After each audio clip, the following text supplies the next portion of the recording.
Hi, you're watching Sipping Off the Cuff here on TequilaAficionado.com, part of Tequila Aficionado Media. I'm still getting used to saying stuff like that. I'm Mike Morales here in San Antonio, and you And are. Rick Levy in San Diego. Rick is our second in command tonight on our Sipping Off the Cuff series. Tonight, Rick, we were really happy with this Blanco, and oh, look at that. You already got it out of out of the can. Look at this can. Look at the packaging on this thing. That is really something super. It's Tres Ochos, or Triple Eight, however you want to call it. Look at this one. Comes wrapped in orange tissue. Yeah. And like I say, like I mentioned on the previous review, there's a handful of tequilas that actually come shipped in tissue. I can name them all, and this is one of them. And I can't tell you how beautifully photographic they are. Well, you know, because you took a picture of them recently. You guys probably put my picture all over your social media. Not yet, but we're gonna. We're gonna. Yeah, there's some really nice attention paid to the packaging on this. Yeah, we've already fallen all over ourselves and have nominated them just for packaging because. You know, and the Blanco for that matter. We enjoyed the Blanco. Yeah. Now, this is the Reposado, and does it tell us at all how long these are being... I'm looking at the website because 11 months. The POS doesn't tell us a whole lot, as you can tell. So this is an 11-month... 11 months in white oak. In white oak. And you said they were experimenting with smaller barrels for this? Yeah, supposedly they're using smaller barrels. Okay. Because if you look at the pictures that they have of the distillery, and I've been to Tequilas Finos, they have small barrels, obviously for the añejo and any extra añejos, but they also have a big wooden barrel, probably more than one at this point, for the reposado, which is more of a traditional way of resting for reposados. They'll use the larger barrels because that way the idea is less juice less wood touches the juice in that case. But these are being left just under a year. So a month before you can call it an añejo, they are pulling it out of the barrel, and it's got a beautiful, like a golden color. There you go. Yeah. Very pretty. Now the one thing we noticed is that the Blanco, Rick, really clung to the sides of the glass, and I'm getting the same thing with my Riedel here. I'm getting some thick legs and tears. Slow ones too, real slow. It's not runny, and again, that's not a bad thing. Yeah. They may or may not be using glycerin, which is allowable. It is pretty though. It makes a really nice. With the Blanco, I noticed, a little bit of sweetness, but, certainly nothing cloying or tasting. Not at all. We'd smell it on the nose if it did. The one thing that we did agree upon is that we were getting a lot of green agave on that, and I know for a fact that they do have autoclaves. I'm not sure if they have any ovens. I'll venture to say they've got to have one or two, but the autoclaves are certainly the star of the show because this is coming out of Fábrica de Tequilas Finos, which is, let me see if I can get that NOM number again. 1472. 1472, and if you look there, it's also kosher.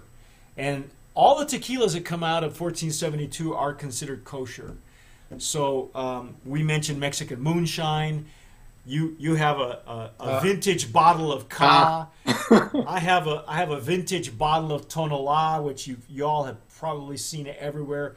These all come from the same distillery, and they're either they make about 26 different brands. Yeah, and they kind of span the gamut. There's probably kind of like a bell curve towards the middling quality, and they have some that are in the turista bottles, more novelty kinds of bottles. Right. And I will tell you that they have been known with these ceramic bottles to make some great reposados and añejos.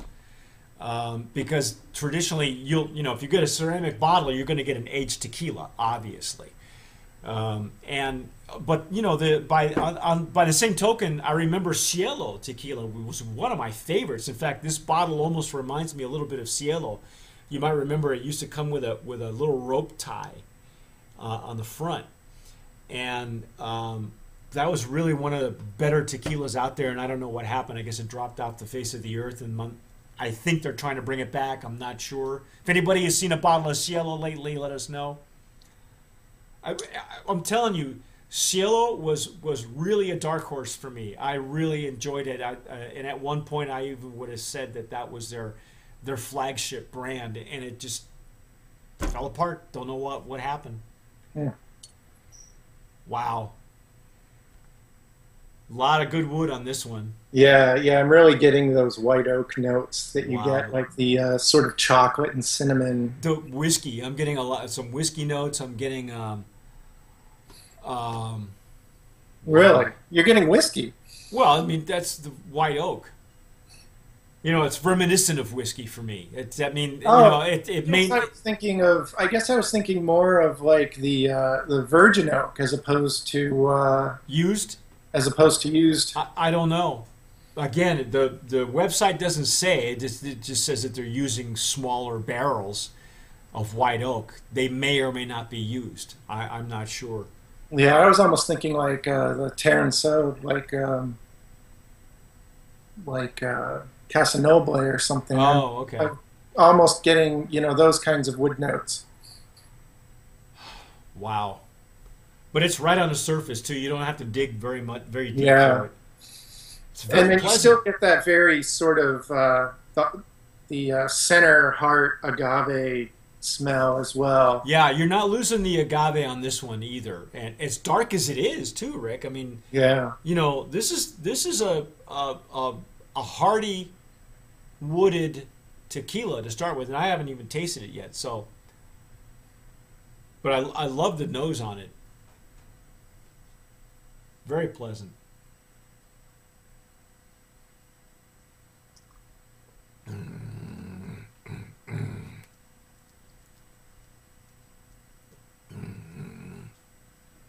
Still has that big center palate agave Yeah. bang from the Blanco. Yep, it does. Explodes right in the middle of your palate, and the finish is still the same, Yeah. short to medium. Do you even feel like this has been rounded out at all by the barrels? Like a lot of times a lot of the edges from the Blanco are rounded off Right. after it's been in wood, but I feel almost like it's the Blanco plus the wood. Well, that's kind of why I'm saying that I have seen, and of course we're not sure what their actual process is. I have seen tequilas in virgin barrels for 6 months that are darker than this. Espolon, for instance, when it was before Campari bought it, it was odd because they said that they would rest their reposados first and then rest their añejos. So the reposados were almost at some point darker than their añejos, even though the añejos were because left they were in pulling out longer. the original wood, Yeah. original wood notes. So, but like I say, I've seen, and those would be rested 6, 7, 8 months. This one is a 11th month, and if it were virgin, I think it would be a little bit darker. So in my opinion, this would be a used barrel that's just giving you enough complexity to add another layer, more complexity to the Blanco. Because Yeah. I think you're right. None of the characteristics of the Blanco are gone, but we have the added plus of the barrel on this one. Yeah. So yeah, because right in the middle of your palate, it explodes with that white pepper. And I think going back to the Blanco as well, I was saying that I think they might be taking some, larger cuts off the heads and tails to really focus on the center of the distillation. could be. And so, maybe any rounding out that would be done by the barrel was already done by their cut in the distillation. Yeah, there's so much involved in every recipe, and if it's not distillation, it's in the fermentation. If it's not that, then it's in the barrel management.